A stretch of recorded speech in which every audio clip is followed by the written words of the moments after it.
అదే RTV app వార్తల్ని క్షణాల్లో చదివే అవకాశం ఉంటుంది. ఒక న్యూస్ పేపర్, ఒక టెలివిజన్ ఛానల్ మీ చేతుల్లో ఎప్పుడూ ఉంటాయి. 78వ సంవత్సరంలోకి అడుగెడుతున్న శుభవేళ ప్రజలందరికీ నా హృదయపూర్వక శుభాకాంక్షలు తెలియజేస్తున్నాను.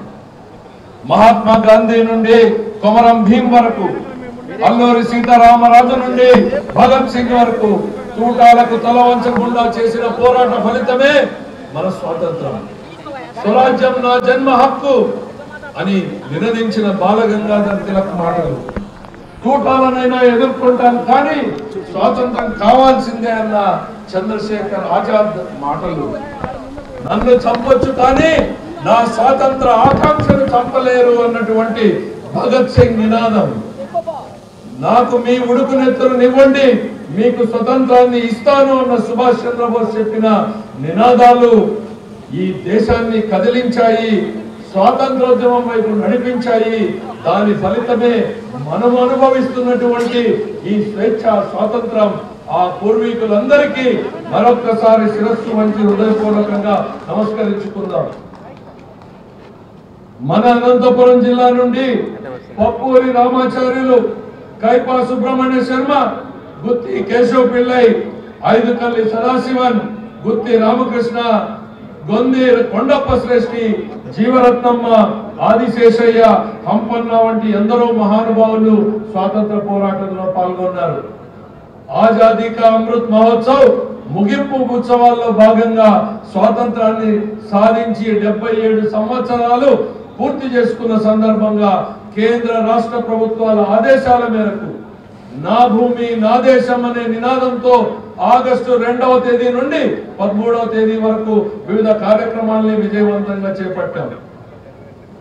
స్వాతంత్ర దినోత్సవ పర్వదినాన్ని పురస్కరించుకుని దార్శనిక నాయకుడు, గౌరవ రాష్ట్ర ముఖ్యమంత్రి నారా చంద్రబాబు నాయుడు గారి నాయకత్వంలో ప్రధానమంత్రి శ్రీ నరేంద్ర మోడీ గారి సహకారంతో మన అనంతపురం జిల్లాలో చేపట్టనున్న అభివృద్ధి సంక్షేమ కార్యక్రమాల ప్రగతిని మీ ముందుంచుతున్నాను. ఈ సందర్భంగా మీ అందరికీ ఒక్క మాట చెప్పదలుచుకున్నాను. ఇటీవల జరిగిన ఎన్నికల్లో ఎన్డీఏ కూటమికి చారిత్రాత్మక తీర్పు ఇచ్చిన ప్రజలందరికీ హృదయపూర్వకంగా ధన్యవాదాలు తెలియజేస్తున్నాను. శ్రీకాకుళం నుండి చిత్తూరు వరకు అన్ని వర్గాల ప్రజలు కూటమి వైపు నిలబడి ప్రజాస్వామ్య పరిరక్షణకు కృషి చేశారు. ఈ విజయం మా బాధ్యతను మరింత పెంచింది.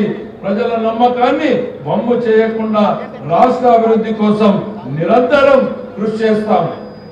మంచి పాలన అంటే సమస్యల పరిష్కారంతో పాటు ప్రజలకు మెరుగైన జీవన ప్రమాణాలను అందించాలి. పేదరిక నిర్మూలన లక్ష్యంగా వినూతన ఆలోచన చేయాలి. మంచి నిర్ణయాలు తీసుకుంటే భవిష్యత్ తరాలకు మేలు జరుగుతుంది. రాష్ట్రం పునర్నిర్మాణానికి చిత్తశుద్ధితో కృషి చేయాలి.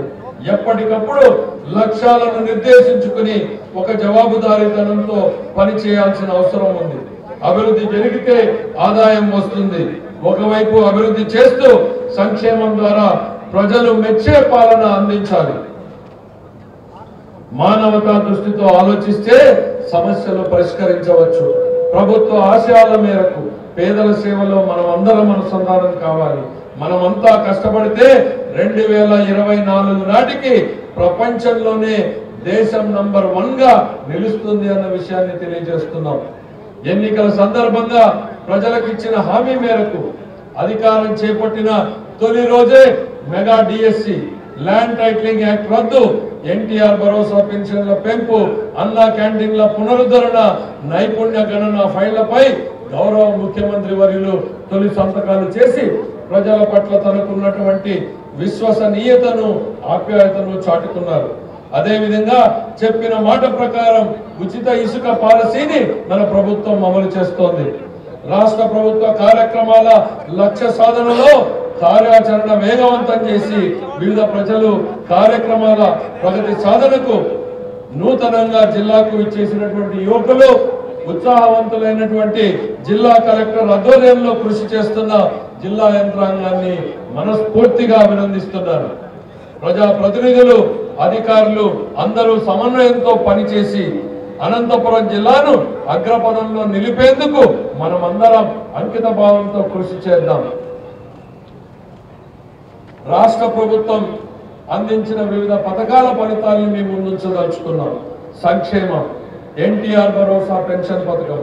గౌరవ ముఖ్యమంత్రి చంద్రబాబు నాయుడు గారు అధికారం చేపట్టిన వెంటనే ఎన్నికల్లో ఇచ్చిన మాట ప్రకారం సూపర్ 6 పథకాల అమలులో భాగంగా ఎన్టీఆర్ భరోసా పెన్షన్ పథకం కింద పెన్షన్ మొత్తాన్ని 3,000 నుండి 4,000 రూపాయలకు పెంచారు. ఇందులో 11 కేటగిరీల పెన్షన్ మొత్తాన్ని 3,000 నుండి 4,000కు, 3,000 నుండి 6,000కు, 5,000 నుండి 10,000కు, 15,000కు పెన్షన్ ని పెంచడం జరిగింది. అధికారంలోకి వచ్చిన వెంటనే ఏప్రిల్ 24 నుండి జూన్ వరకు 3 నెలల బకాయిలతో కలిపి పెంచిన సొమ్ము 7,000 రూపాయల పెన్షన్ అందించాం. ప్రతి నెల 1వ తేదీనే ఉదయం 6 గంటలకు పింఛన్దారుల ఇంటి వద్దకే వెళ్లి నగదు రూపంలో గ్రామ, వార్డు, సచివాలయ సిబ్బంది ద్వారా పెన్షన్ ని పంపిణీ చేస్తున్నాం.